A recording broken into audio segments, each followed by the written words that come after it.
प्यारे बच्चों, नमस्कार। आज की कक्षा में आप सबका हार्दिक स्वागत है। आज हम चर्चा कर रहे हैं कि किसी कविता का आशय कैसे लिखेंगे। आशय लिखने के लिए कविता को अच्छी तरह समझना जरूरी है। आशय की ओर जाने के पहले हम कुछ दृश्य देखेंगे।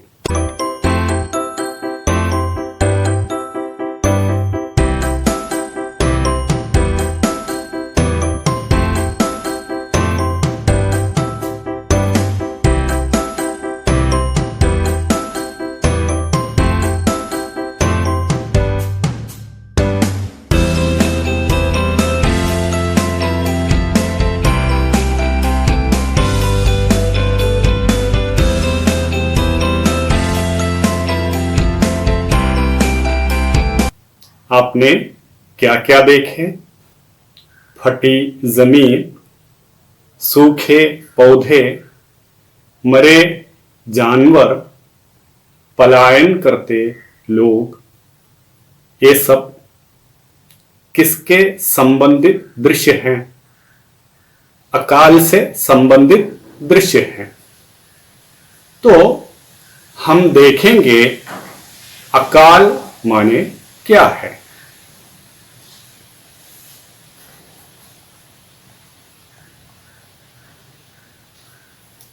जब किसी क्षेत्र में लंबे समय तक, महीनों या कई वर्षों तक वर्षा की कमी से उत्पन्न आपदा है अकाल।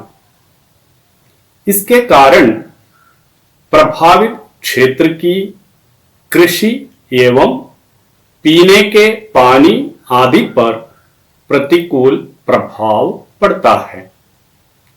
अकाल से प्रभावित इलाकों से पलायन, प्राकृतिक स्रोतों को प्राप्त करने के झगड़े आदि कई सामाजिक आर्थिक आपदाएं इसका परिणाम है।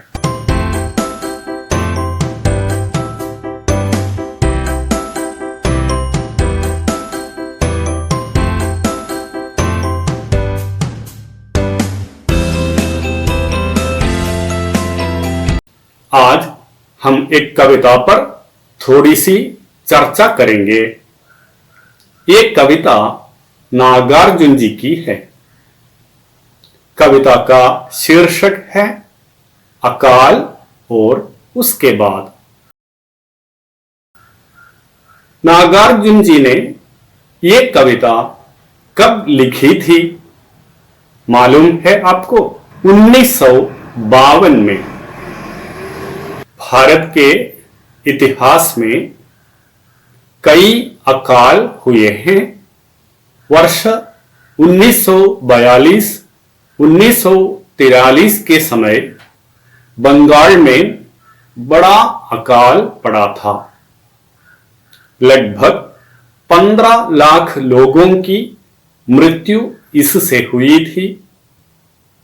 सीधे अर्थ में ले तो शायद इस अकाल और उसके बाद की स्थिति का वर्णन नागार्जुन जी अपनी कविता में कर रहे हैं।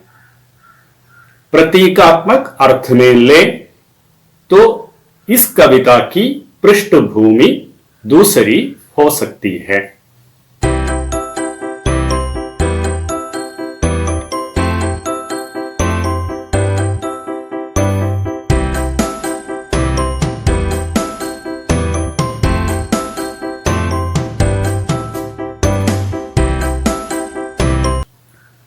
कविता का शीर्षक एक बार और सुने, अकाल और उसके बाद। तो इस कविता में अकाल के समय की और उसके बाद के समय की चर्चा की है। इस कविता में घरेलू जीवन के कुछ साधारण शब्दों का प्रयोग है। जरा देखें चूल्हा, चक्की, कानी कुतिया, भीत, छिपकलियां, चूहे। अब हम कविता की पंक्तियों का विश्लेषण करेंगे। पहली पंक्ति क्या है? कई दिनों तक चूल्हा रोया, चक्की रही उदास। इस पंक्ति में दो वाक्य हैं। चूल्हा कई दिनों तक रोया, चक्की कई दिनों तक उदास रही।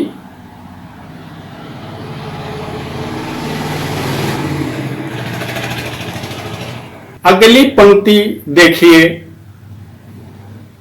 कई दिनों तक कानी कुतिया सोई उनके पास। मतलब कानी कुतिया, एक आंख वाली कुतिया, कई दिनों तक उनके पास, चूल्हा और चक्की के पास सोई। तीसरी पंक्ति पढ़ें। कई दिनों तक लगी भीत पर छिपकलियों की गश्त। यानी कई दिनों तक भीत पर, दीवार पर छिपकलियों की गश्त लगी। छिपकलियां घूमती रही। और आगे की पंक्ति देखिए, कई दिनों तक चूहों की भी हालत रही शिकस्त।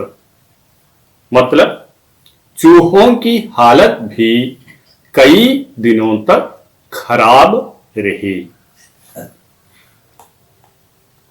घर के साधारण शब्दों से कवि ने कुछ बिंबों की सृष्टि की है। देखिए, चूल्हा रोया।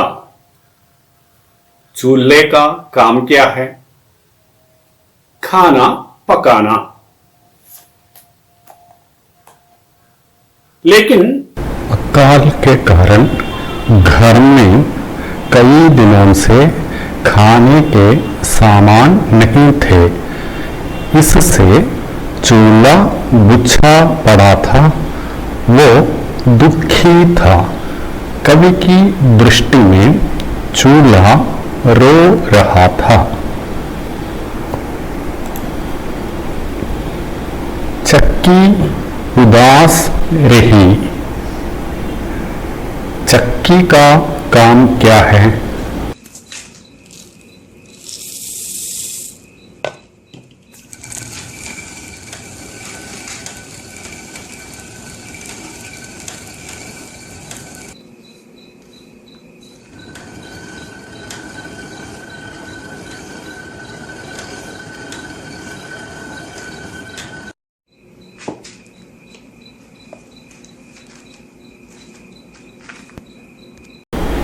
गेहूं पीसकर आटा बनाना। घर में कई दिनों से गेहूं नहीं थे, इसलिए चक्की बेकाम पड़ी थी। कवि की नजर में वो उदास थी। कानी कुतिया चूल्हे और चक्की के पास सोई। कानी कुतिया को खाने के लिए कुछ नहीं थे, इसी कारण से वो चूल्हे और चक्की के पास सोई पड़ी थी। भीत पर छिपकलियों की गश्त लगी है, क्योंकि घर में दिया तक नहीं जलता, इसलिए कीड़े तक नहीं आते थे। छिपकलियों को भी खाने के लिए कुछ नहीं थे। वे खाने की तलाश में दीवार पर इधर उधर घूम रही थी। चूहों की स्थिति भी असफल है। चूहे अक्सर क्या खाते हैं? गेहूं या चावल के दाने। घर में गेहूं या चावल के दाने तक न होने से चूहे भी भूखे थे। कवि कहते हैं कि उनकी स्थिति भी खराब थी। तो पहली 4 पंक्तियों में कवि नागार्जुन किसका वर्णन कर रहे हैं? कवि नागार्जुन अकाल की भीषणता का वर्णन प्रस्तुत पंक्तियों में कर रहे हैं। बहुत दिनों से चूल्हा जलता नहीं था क्योंकि घर में खाना पकाने की चीजें नहीं थी। कवि को लगा था कि चूल्हा रो रहा था। बहुत दिनों से चक्की निश्चल थी क्योंकि घर में गेहूं या चावल के एक दाना भी नहीं था। इसलिए कवि कहते हैं कि चक्की उदास थी। कानी कुतिया बुझे चूल्हे और निश्चल चक्की के पास भूखी पड़ी थी। छिपकलियां बहुत दिनों से खाने की तलाश में दीवार पर घूम रही थी। चूहे भी कई दिनों से विवश थे। उन्हें खाने के लिए कुछ नहीं मिल रहा था। ये सारी पंक्तियां अकाल की विकराल स्थिति को व्यक्त करती है। तो पहली 4 पंक्तियों का आशय क्या है? कवि नागार्जुन अकाल की भीषणता का वर्णन प्रस्तुत पंक्तियों में कर रहे हैं।